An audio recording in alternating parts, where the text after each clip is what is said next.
বাংলাদেশের বর্ডারে এসে বাংলাদেশের উপর হামলা করার জন্য আপনি পৃথিবী সহ সবাইকে উজ্জীবিত করছেন। আমরা বলতে চাই, আপনি বাংলাদেশের বর্ডারে আসুন, বাংলাদেশের মানুষ আপনাকে গো মাংস খাইয়ে শূন্যতে খাতনা করে দেবে। বাংলাদেশের 18 কোটি মানুষ প্রস্তুত রয়েছে ভারতকে মোকাবেলা করার জন্য। এদেশের মানুষ 18 কোটি মানুষ, হিন্দু, বৌদ্ধ, খ্রিস্টান থেকে শুরু করে আমরা ঐক্যবদ্ধ। আমরা বাংলাদেশের স্বাধীনতা এবং সার্বভৌমত্বের প্রশ্নে এক এবং অদ্বিতীয়। বাংলাদেশের মানুষ কখনো মাথা নত করে নাই। বাংলাদেশের মানুষ সারা জীবন অন্যায়ের বিরুদ্ধে লড়াই করেছে, সমস্ত রক্তচক্ষু উপেক্ষা করে সমস্ত শক্তির বিপক্ষে বাংলাদেশের মানুষ দাঁড়িয়েছে। ভারত যদি বাংলাদেশের মানুষের বিপক্ষে দাঁড়াতে চায়, বাংলাদেশের 18 কোটি মানুষ প্রস্তুত রয়েছে ভারতকে মোকাবেলা করার জন্য। বন্ধুগণ, মমতা ব্যানার্জি বলেছে বাংলাদেশে শান্তি মিশনের লোক পাঠানোর জন্য। বাংলাদেশে শান্তি রক্ষা মিশনের লোকের প্রয়োজন নাই। মমতা ব্যানার্জি, আপনার পশ্চিমবঙ্গে যদি প্রয়োজন হয়, বাংলাদেশের সেনাবাহিনী সারা বিশ্বে যুদ্ধ কবলিত দেশে শান্তি রক্ষা মিশনের দায়িত্ব পালন করে জাতিসংঘে অত্যন্ত সুনামের সাথে সুনাম অর্জন করেছে।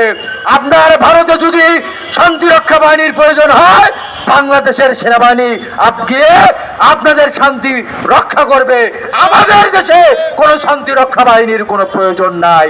বাংলাদেশের মানুষ তাদের শান্তি শৃঙ্খলা রক্ষার জন্য বাংলাদেশের মানুষই যথেষ্ট। বন্ধুগণ, সংগ্রামী বন্ধুগণ, আমরা বর্তমান অন্তর্বর্তীকালীন সরকারকে বলতে চাই, অবিলম্বে ভারতে যে সমস্ত সংখ্যালঘু মুসলমানদের উপর হামলা হচ্ছে, সে সমস্ত বিষয়ে বর্তমান অন্তর্বর্তীকালীন সরকারকে আওয়াজ তুলতে হবে।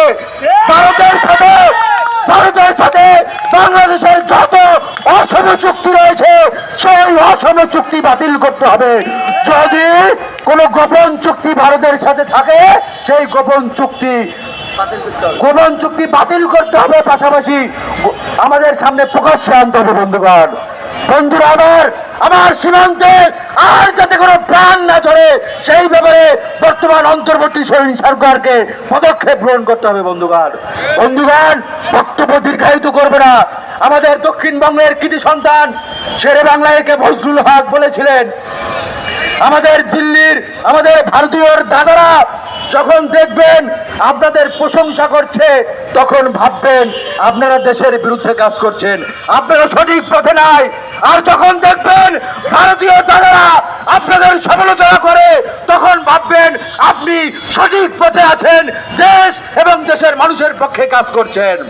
আমরা যেহেতু দেখতে পাচ্ছি দিল্লির সরকার আমাদের সমালোচনা করছে, আমাদের বিরুদ্ধে আস্ফালন সৃষ্টি করছে, আমরা ভাবছি আমরা সঠিক পথে আছি, আমরা মানুষের পক্ষে আছি, আমরা দেশের জনগণকে নিয়ে আগামী দিনে হিন্দু, বৌদ্ধ, ঐক্য, খ্রিস্টান মিলে একটা সম্প্রীতির বাংলাদেশ গড়ব।